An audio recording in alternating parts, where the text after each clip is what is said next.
Hi, Dr. Hayes. It's Alea. I'm in your 8 a.m. for Monday, Wednesday, and Friday, and this is my video for the book report.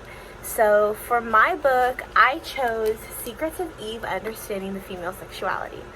I chose this book because I knew it was going to expand my horizons and make me think out of the box and make me think of things that are kind of uncomfortable to think about. And honestly, I thought it would be pretty cool for me as a young woman that is a Christian and that has never had sex to understand my sexuality and understand the things that God created and how they work. And eventually when I get married, it'll give me a better understanding of how me and my husband's union works and how God sees it, and sex in the relationship and sex outside of marriage and all of this good stuff.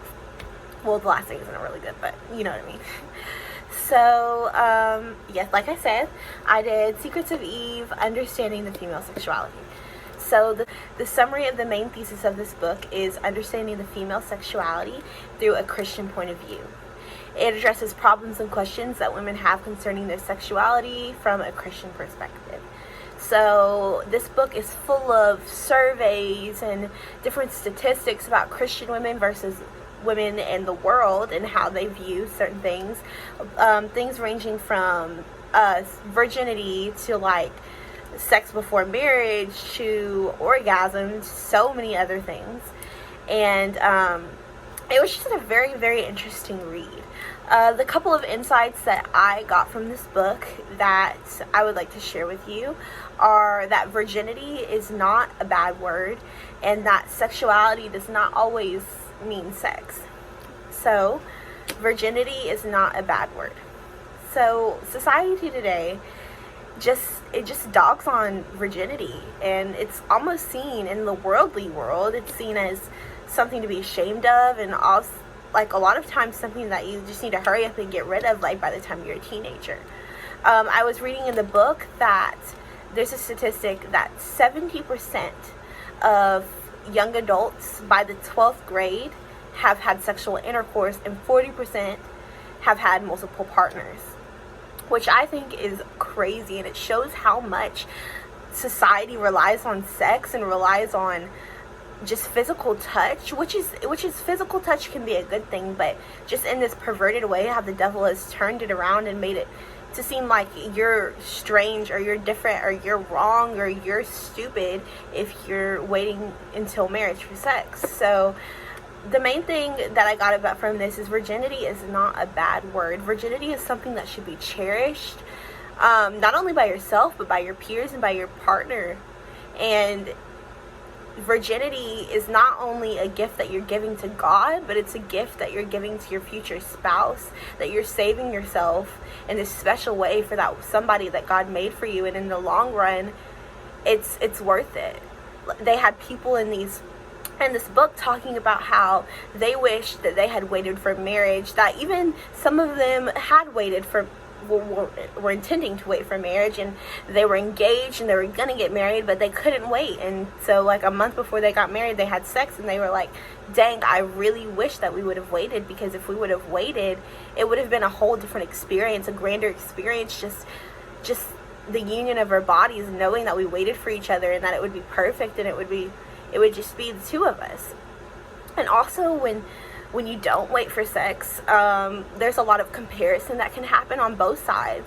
It ends in jealousy, and it ends in bad things, and it produces a lot of negative things. But like I said, virginity is not a bad word. It's something that should be actually like brought up more often and said, hey, you're not weird because you're waiting. It's great. It's a good thing, and it should be held up high, and the girls that are waiting should know you're doing the right thing.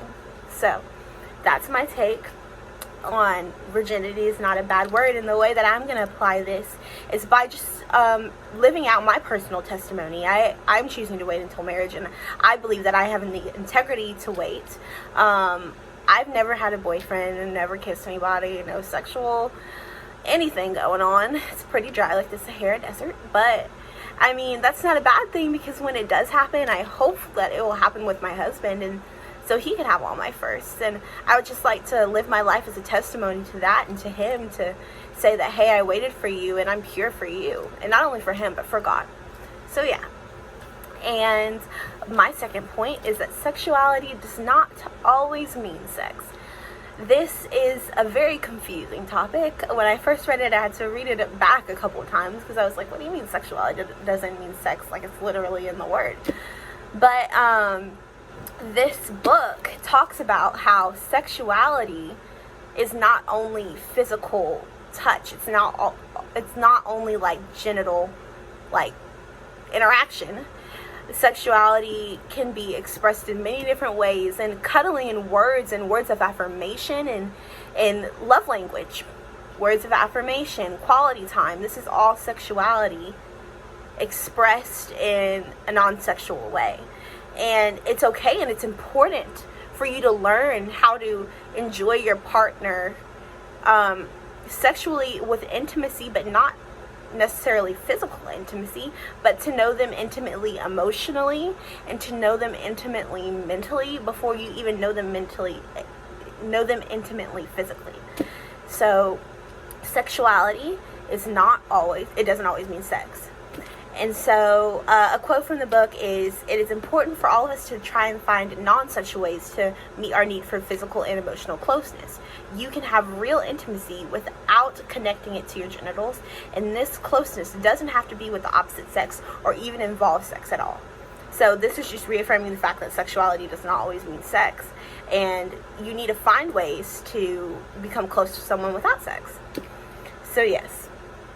And the thing I take away from sexuality is not always sex is that there's a taboo on sexuality in the Christian world.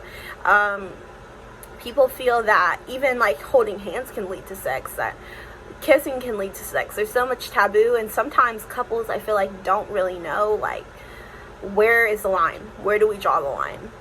Do we not kiss? Can we hold hands? Can we cuddle?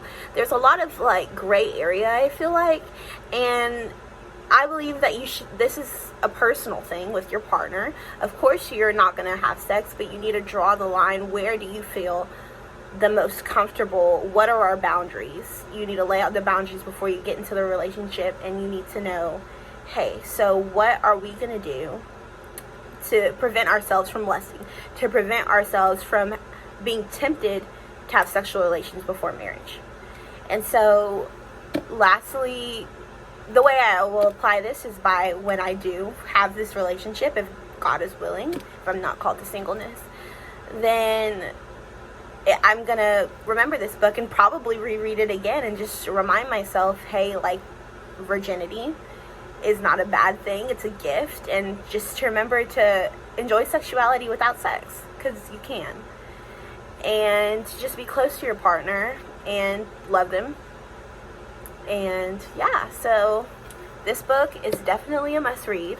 I loved it. Not gonna lie, it was pretty intimidating at first, but after I started reading a few chapters, I was like, wow, this is very enlightening. And I'm excited for the sex chapter. It is gonna be awkward. It's gonna be really awkward in class, but I think it's gonna be really enlightening and really informative, and something that we as Generation Z need to hear. So yeah, thank you so much for this opportunity for me to do this book report, and I hope you have an amazing day.